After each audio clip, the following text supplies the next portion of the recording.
Well, the weekend is becoming more insane. As you know, the collective still goes on. Well, I haven't managed to see the other events, such as Joy Janela's Spring Break Part 1, Part 2, Planet Death, and of course, other things that took place. But right now, I'm going to focus on what it's important right now with, of course, ChocoPro. The actual 215, I want to apologize from the last one I did with ChocoPro. That was in 215. Turns out it was just the 25th anniversary show for Minoru Fujita. So this one is the actual 215.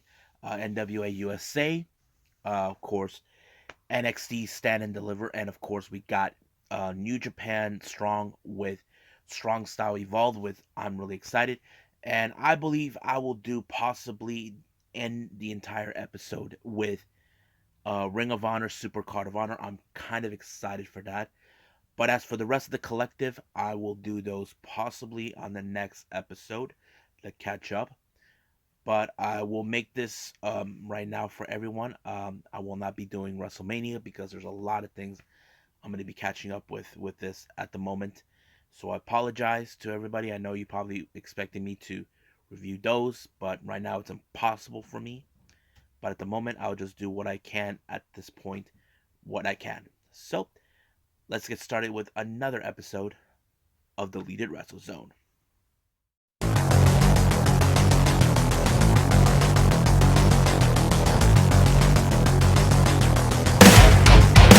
Are you ready? Get up, get up! Get up, get up! Get up, get up! Get up, get up! Get up, get up! Get up, get up!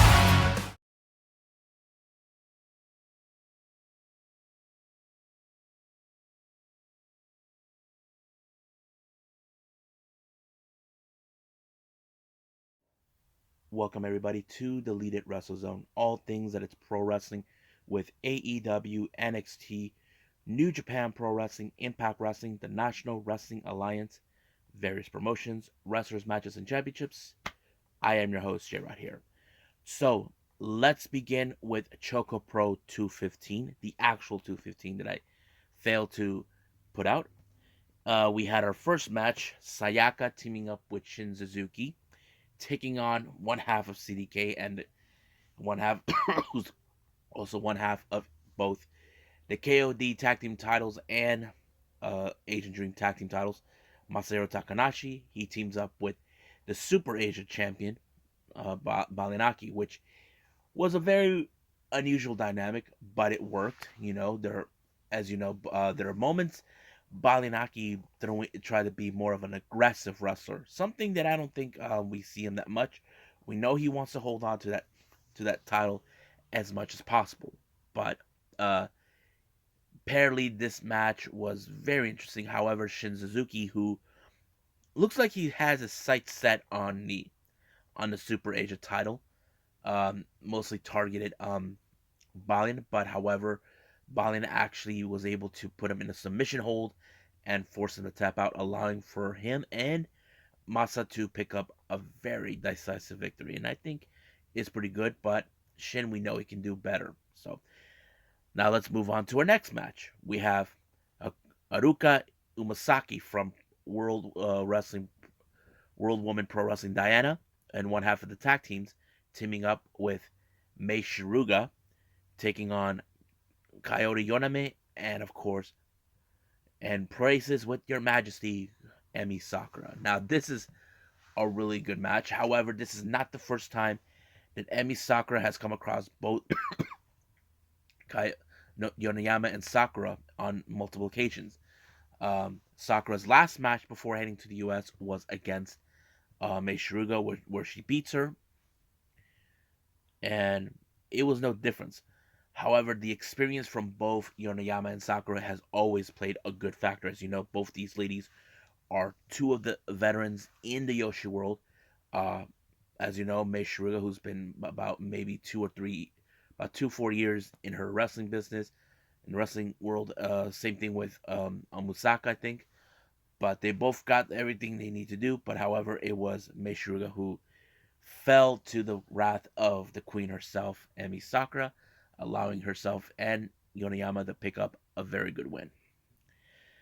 Now, in Janken tournament, it was very unpredictable who was going to win. There was a showdown between Balian and, well, I can tell Mei Suruga did not made it, neither did Balian. To the finals of Janken, it was Sayaka and Masahiro Takanashi. Everybody were thinking Sayaka was going to win, but no, it was Masa. But before the show ended, they celebrated the birthday of Shin Suzuki. I think it was really very emotional for him that they ever think about doing this. I mean, Emi Sakura is a very generous person when it comes to whoever she books. I mean, look what she did for Minoru Fujita. I mean, she didn't have to do it, but she did it anyway. And that's who she is, you know? Nobody told her that she couldn't do it, and she did. And that's very thankful. However, just a reminder, the next ChocoPro will be her last one before she heads back to the US. And this will be a kind of a rumble match, which I'm very curious to see where they're going to go with that. So I believe that's pretty much it what we got with ChocoPro. I believe it's time for me to move on with NWA USA.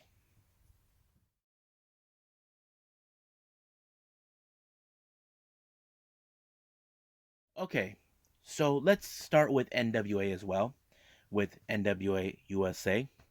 It opened up with May Valentine doing an interview with Kerry Morton, who is a third generation wrestler. We all know his dad, Ricky Morton, one half of the Rock and Roll Express.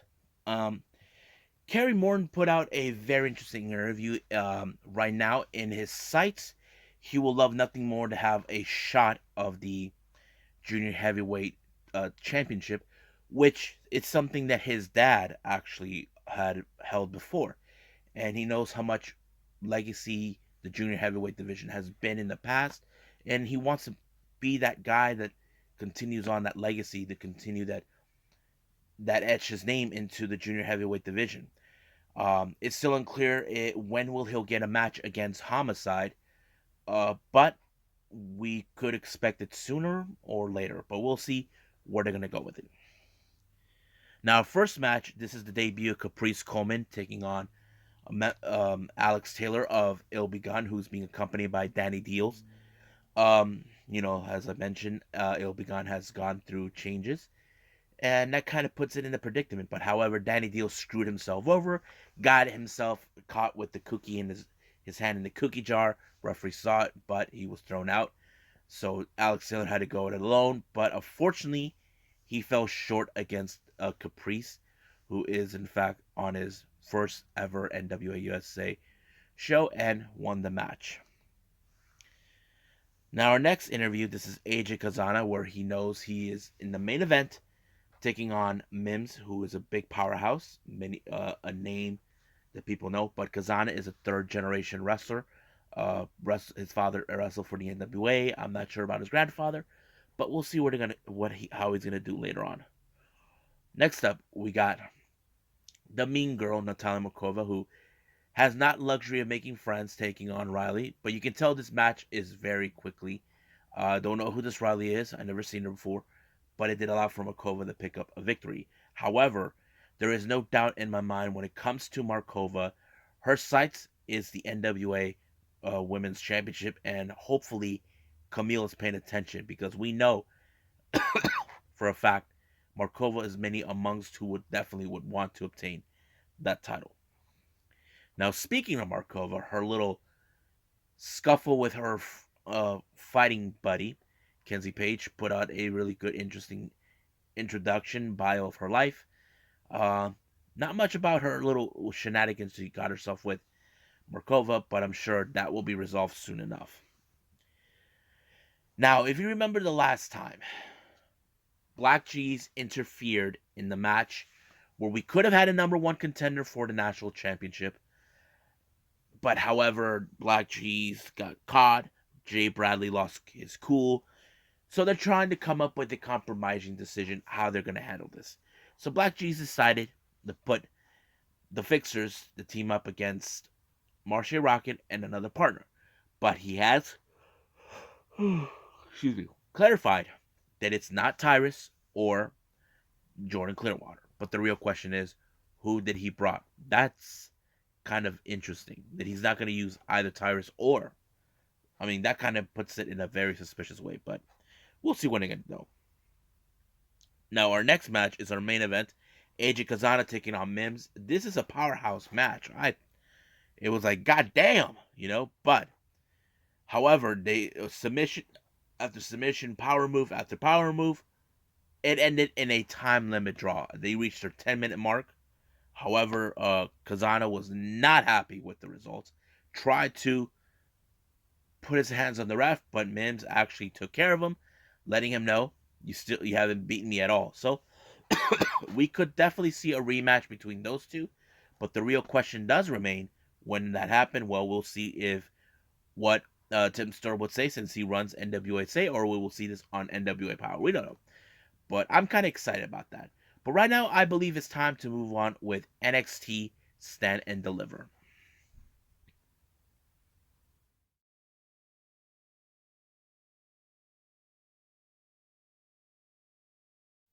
Okay, so let's go with NXT Stand and Deliver.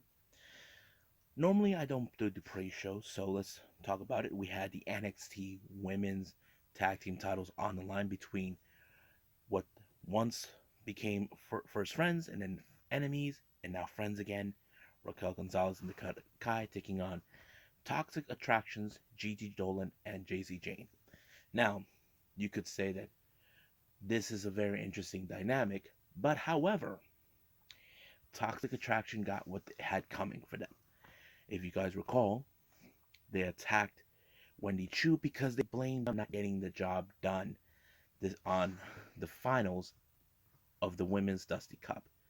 So, Wendy got her payback by throwing orange soda at her face and allowing for Raquel Gonzalez and Dakota Kai becoming, once again, NXT Women's Tag Team Champions. The last time they were champions, they didn't held those titles long.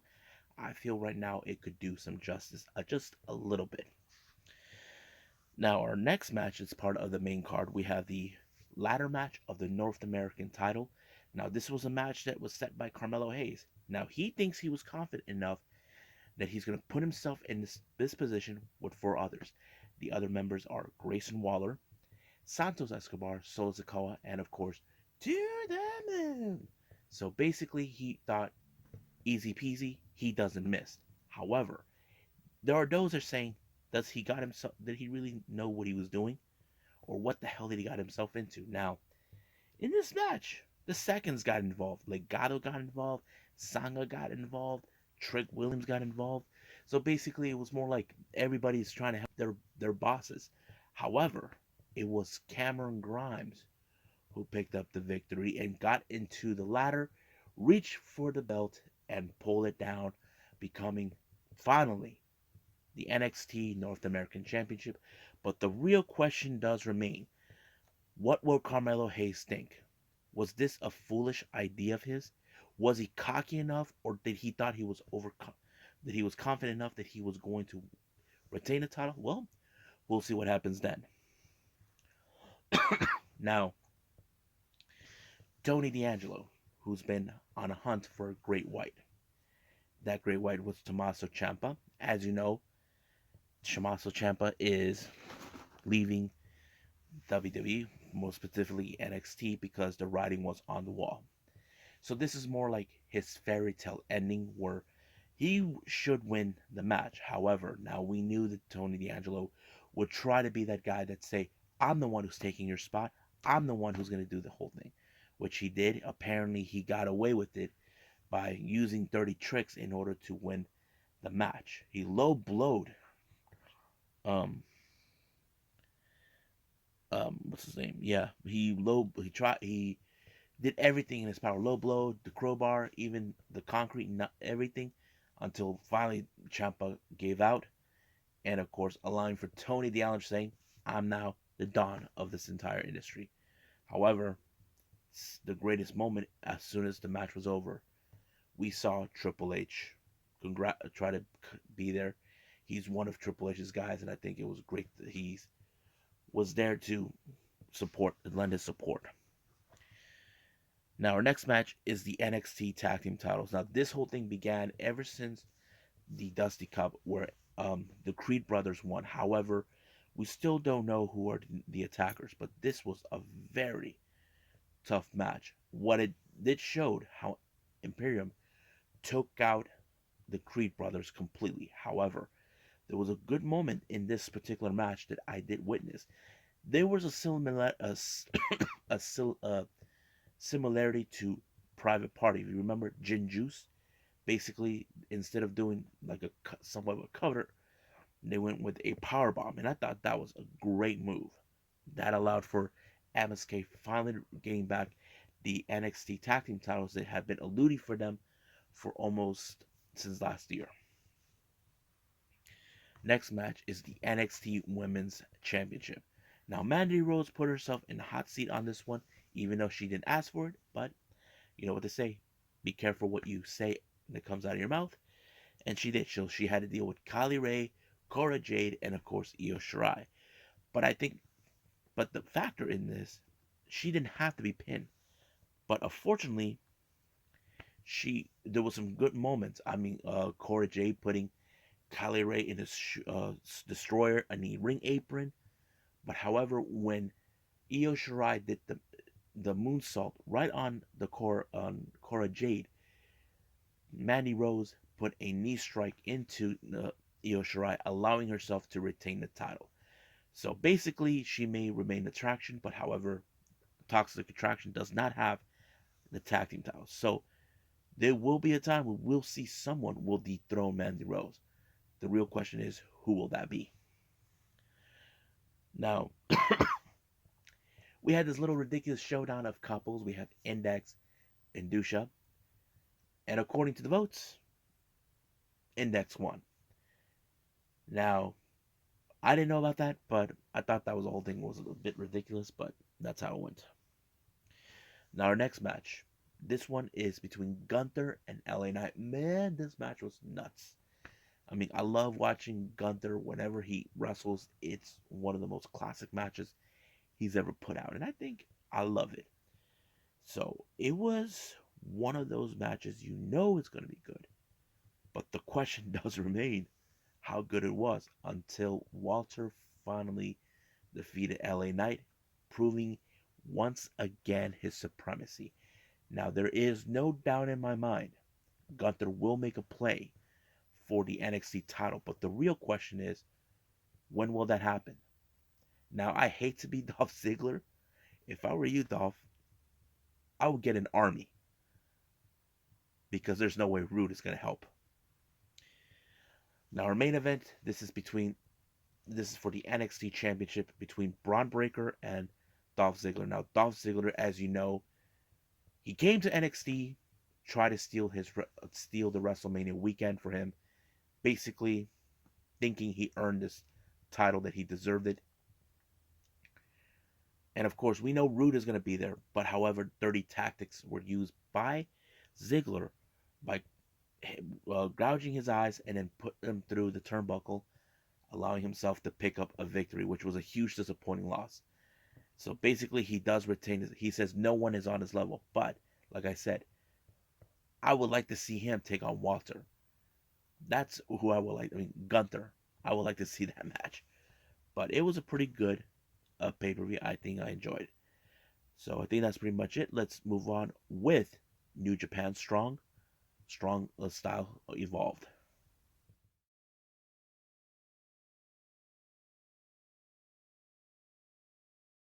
Okay. First day of Strong Style Evolved by New Japan Strong.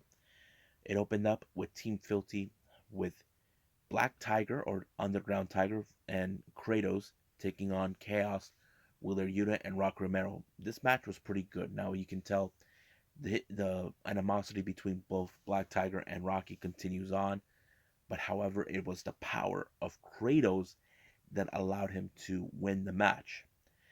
Now, one thing that's always been on the mind of Kratos was the one loss he had. And that one loss was none other when at LA Dojo, Alex Conklin. He called him out, demanding a face to face confrontation, which had happened. But oh my God, I don't know how he got the power to lift that guy. That guy is the most heaviest SOB I've ever mentioned. Cena, I'm like, wow, this is going to be a good feud. So the real question is, when we will see a rematch between these two. I most likely will, but can Alex Coughlin do it again? Well, we'll see what happens then. Now our next match is Shane Haste and Jonah taking on Finjuice. As you gotta recall, last time Haste and Jonah attacked Finjuice and attacked Brogan Finley, Dave Finley's brother. Now this match was more of a payback, but it ended with um, Hayes using the chair and allowing resulting into a disqualification. However, if you guys remember that infamous stick that David Finley's father used in the past, it became a helpful tool. However, this feud between Finjuice, along with Haste, Bad Dude Tito, and Jonah, continues on. They said they're going to issue a challenge at the Windy City Riot for a street fight. So it's going to be the three of them versus Finjuice and a partner of their choosing. So that is what we're going to be waiting for at Windy City Riot. Now our main event is the Strong Openweight Championship between Clark Connors and Tom Lawler. Now Tom Lawler has been undefeated so far, 7 consecutive victories. Clark Connors, who's been on a roll, being one of the most recent graduates of the LA Dojo. I thought it was a pretty good match, but however, Lawler walked out as the champion. However, he decides that he's going to take a vacation since no one's going to challenge him. But however, Fred Rosser decides to come out saying that he wants to take another crack at him. However, Lawler doesn't believe that he's ready enough for him. But sooner or later, Rosser will get that shot. And sooner or later, Lawler will lose that title one way or the other. So there'll be more strong style evolve next week. But right now, let's move on with the last review, ROH Ring of Honor, Supercard of Honor.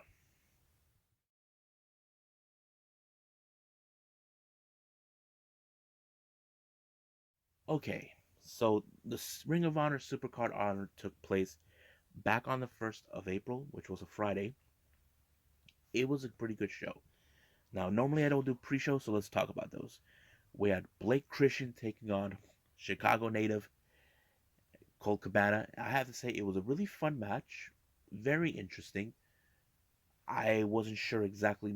Mostly, I would think that Blake Christian was going to win, but since this is Colt Cabana's home promotion that he was in before AEW, I think it was pretty good. He ended it with the Chicago skyline, allowing himself to pick up a good victory. Now, our next match, we have Miranda Elise, who recently we have seen her in Ring of Honor taking on AQA. It was a pretty good match. However, everybody is still impressed with AQA doing the shooting star press. That's always to amaze me. Now, our next match, we have the Shinobi Shadow Squad, consistent of Eli Ism and Cheeseburger, taking on a new tag team that was now called themselves the Gates of Agony, but their manager is none other than Four Horsemen legend Tully Blanchard, but the members are Quan and Toa Finau. Now this was more on the Gates of Agony's wheelhouse. Basically, they had it in the bag and allowed themselves to pick up a good victory. However, Tully did mention there's a third member in the win. So we will see that third member soon. Now, our last match of the pre-show, we have Joe Hendry taking on Dalton Castle. This was a very unusual match because, mostly when it comes to this, Dalton Castle always try to be flamboyant, but he was able to pick up the victory when he did that one spin move, and it was over right from there. But the real question is, will we ever see Dalton again? We don't know. Some of these old wrestlers that have been in Ring of Honor, we don't know if they'll be back. But that's something we can talk about at another time. Now, our next match, we have for the opener. Swerve Strickland taking on Alex Zane. I thought this match was pretty fun. It was very interesting, but I'm like, don't know exactly how this was gonna outcome. But I feel since Swerve is like the fan favorite, that it allowed him to win the match, and I think it was pretty good. I liked it. I really enjoyed it. Now, our next match, we have Ninja Mac taking on Tully Blanchard's third member, Brian Cage. Now, Ninja Mac, I'm sorry, he didn't make it through. He tried to use his speed, but it's not enough against a guy like Cage. I thought it was pretty good. I think we're now seeing a new faction being formed, and I was surprised that Brian Cage was in it, but I'm happy for it. Now, our next match, we have Lee Moriarty and Matt Sydal taking on Jay Lethal. Now, Lethal, as you know, has not been himself recently since his recent losses with Adam Cole and John Moxley. But however, he said things needed to change. Now, this was a pretty good match. Great counters from both men. But however, Lethal crossed the line when he decided to low blow Moriarty, allowing himself to win. However, Sydal tried to get answers what the hell was wrong with him. He even attacked Sydal, and Sanjay, that longtime friend, tried to reason with them, but you know how that is. Now, our next match is the interim Ring of Honor Women's Championship between Willow Nightingale and Mercedes Martinez. Now, keep in mind, Mercedes Martinez has wrestled in Ring of Honor like years ago, but she did imagine what would it be like to have a women's championship in Ring of Honor. Well, we're gonna taste. However, Will Nightingale has been with Ring of Honor recently since last year. I thought it was a pretty good match. I think it was really good. I loved how these two women fought for a vacancy to become the interim championship until they get their hands on Deonna Purrazzo. And I think Mercedes Martinez played a pretty good role winning the match when she pulled out the OG move. I forgot what she called it, but it was good, allowing herself to pick up a good victory. And sooner or later, we will see her take on Deonna Purrazzo for the women's title. Now, our next match, we have the ROH World Tag Team titles between challengers FTR versus the champions, the Briscoes. What a match. I think these guys have similar styles. I think that's what makes this match good because if you look at FTR, they're more of the old school technical style, similar to the Briscoes, but I did not expect a whole lot. It was FTR that picked up a strong victory, becoming double champions. And of course, they earned the respects of the Briscoes, and this could be the last time we see the Briscoes in it, in Ring of Honor. But we'll see what happens then. But however, the little ceremony was cut short thanks to the Young Bucks. As you know, the Young Bucks will not tolerate others who are the best tag team ever. FTR came out saying that they're willing to fight them that very same night. But however, the Bucks says no, we're going to do this on Wednesday. So they want to play it on their terms. And not only that, it's been announced that this Wednesday will be for two titles, the AAA titles and the Ring of Honor titles. Now our next match is the World Television title between the King, Minoru Suzuki, and Red Titus. I thought it was a very interesting match. Minoru Suzuki has been dying to get some Ring of Honor gold, but he was able to pull it off when he did the sleeper hold and the Carl Gotch pile driver, and I thought it was perfect. Now he can finally take that title. As you know, he's on excursion at the moment for the next couple of months. Now our next match is the Pure Championship between Wheeler Yuta and Josh Woods. I thought it was a really good match. However, I wasn't sure if Yuta he was able to get two rope breaks right away because he did not have much of experience. We know he's been involved in the tournament for the Pure Championship, but he did not make it. But I was surprised how he put up the big elbows on Josh Woods and picked up a good victory. And I think this match could put him in talks with the Blackpool Combat Unit, John Moxley and Danielson and Regal to possibly one day be part of their group. So it's something we definitely could talk about. Now our main event is for the Undisputed World Championship. We had two champions, the Jonathan Gresham and Bandito. Man, that was a crazy match. I thought it was a pretty awesome match. I was surprised. However, seeing Gresham win it when he pulled off a pretty good victory a match was great. He now is the undisputed champion. However, things did not were cut short thanks to Lethal. Lethal tried to act like he owns credit, but however, Gresham questioned about his recent attitude. But of course, Sanjay Dutt decided to help Lethal. And even Moriarty tried to get his hands on what Lethal did last time. But however, it was too much. But all of a sudden, we saw Samoa Joe show up. It was like, Joe is gonna kill you. So I can't wait to see what is. It's now been confirmed. He is now All Elite and he'll be at Dynamite this coming Wednesday. So I can't wait to see it. But right now, I think that's pretty much it what we got with Ring of Honor. So let's call it a day. Well, I hope everybody enjoys this episode. There's still more wrestling we need to do. I haven't seen any of the other JCW events. I might do that, but however, we do got the season finale of ChocoPro 216, which will be the last match. We'll see Emi Sakura before she comes back to the US, and I'm looking forward to it.